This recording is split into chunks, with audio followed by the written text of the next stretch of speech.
शिल्पी घर के काम से फ्री होती तो बोर होती, जिसके बाद उसने घर में ही दुकान खोलने की सोची। अरे ये इतने सारे कपड़े, अरे बहू क्या करेगी इनका? माँ जी, मैं घर में बोर होती हूँ तो सोचा सामने के कमरे में कपड़ों की दुकान खोल लूं। घर का काम भी हो जाएगा और 4 पैसों की कमाई भी। अरे वाह वाह, ये तो बहुत ही अच्छी बात है। मैं भी तेरी मदद कर दिया करूंगी। वाह माँ जी, तब तो मजा आ जाएगा। अब हम दोनों मिलकर खूब पैसे कमाया करेंगे।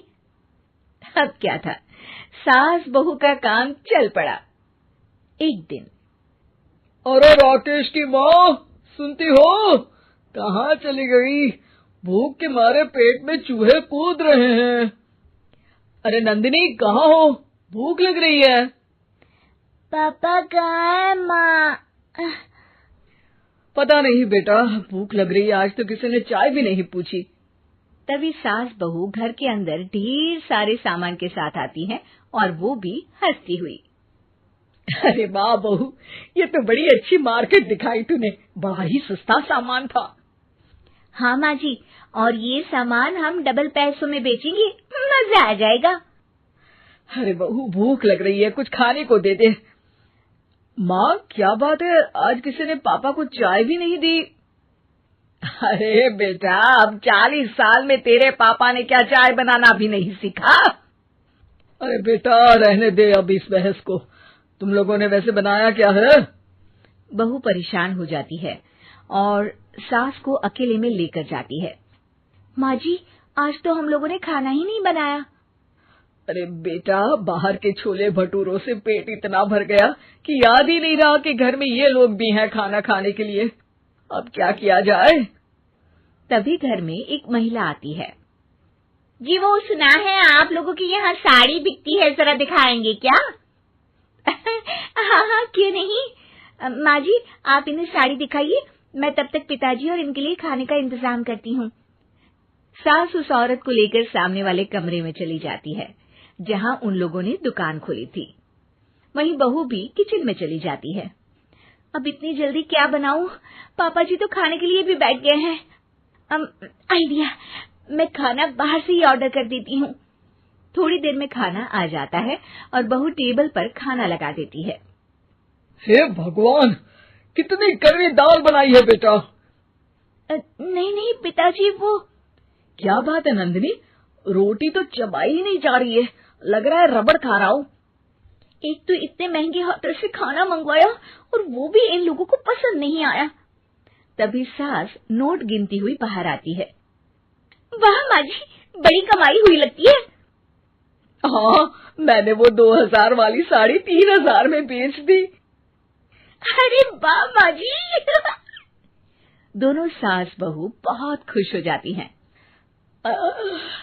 मेरे पेट में ना बेटा जोर का दर्द हो रहा है।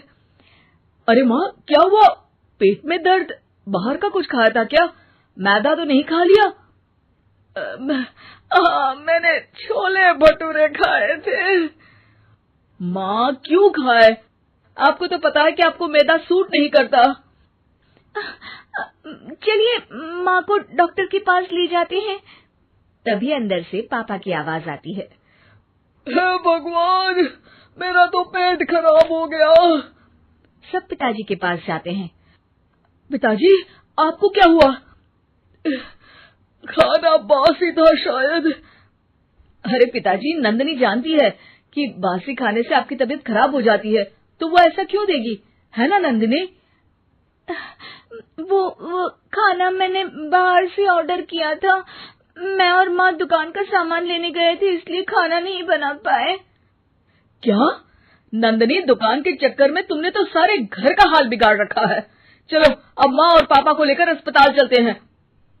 अस्पताल में जाने पर डॉक्टर कहते हैं, हाँ, इन दोनों को तो एक दिन के लिए एडमिट करना पड़ेगा। क्या? क्यों? पेट ही तो खराब है ना। हाँ, तो घर ले जाइए ना, अगर लग रहा है कि कोई बड़ी बात नहीं है और हम सिर्फ पैसा कमाने के लिए इन लोगों को एडमिट कर रहे हैं। नर्स, जरा इन लोगों को बिल तो दे देना। चलिए, मैं आप लोगों को पैकेज अंकित समझा देती हूँ। जब बहू के हाथ में बिल आता है, हे भगवान, 60,000 रुपए! इतना तो मैंने कमाया भी ना था। अब समझ गई कि कमाई के चक्कर में घर के लोगों की सेहत के साथ मैं खिलवाड़ कर रही थी।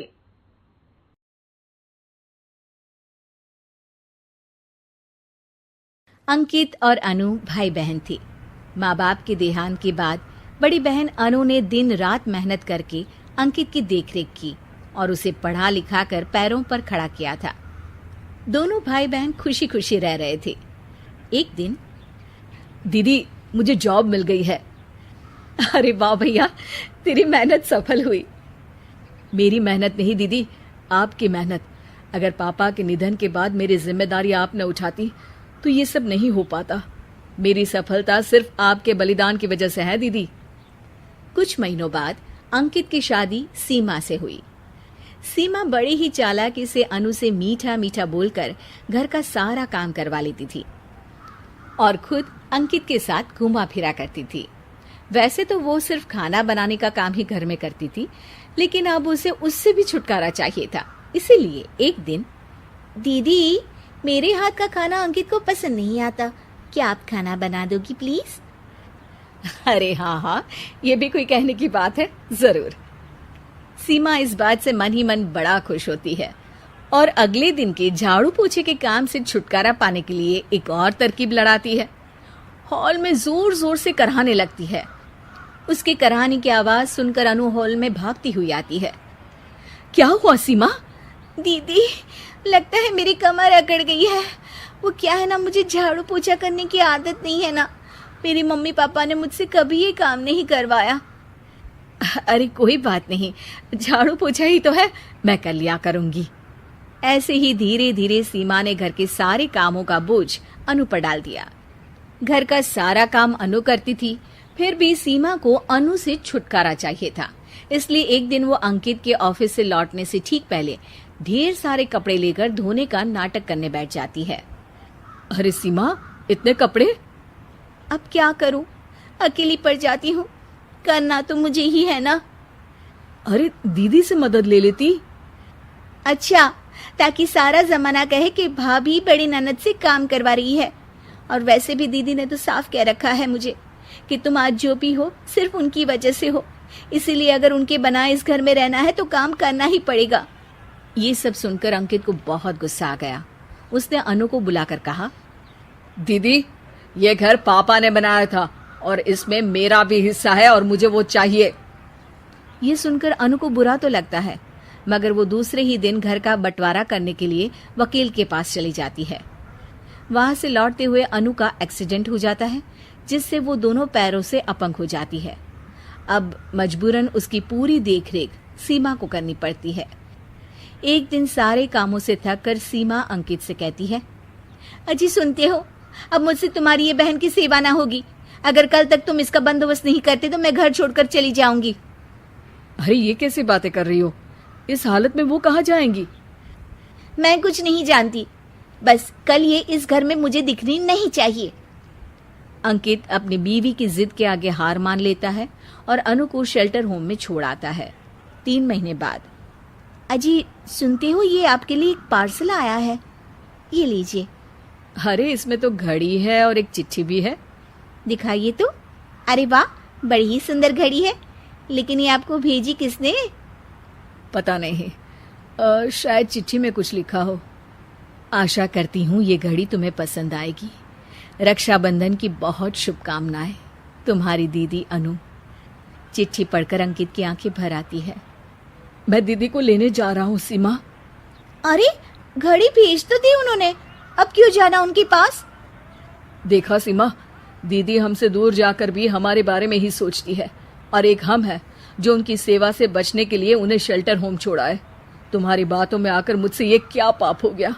मैं जा रहा हूँ दीदी को लेने, और जब मैं वापस आऊं तो तुम मुझे हमारे घर में मत दिखना। इतना कहकर अंकित अनु को लेने निकल जाता है। वहां पहुंचकर, दीदी मुझे माफ कर दो, मैं तुम्हें लेने आया हूँ। भाई, आज तो राखी है, आज तो मैं मना कर भी नहीं सकती। दोनों घर पहुंचते हैं। अरे सीमा, तुम अभी तक यहीं हो? निकल जाओ इस घर से। अरे वाह अंकित, फिर वही गलती कर रहे हो तुम। सीमा, तुम कहीं नहीं जाओगी। दीदी मुझे माफ कर दो, मुझसे गलती हो गई।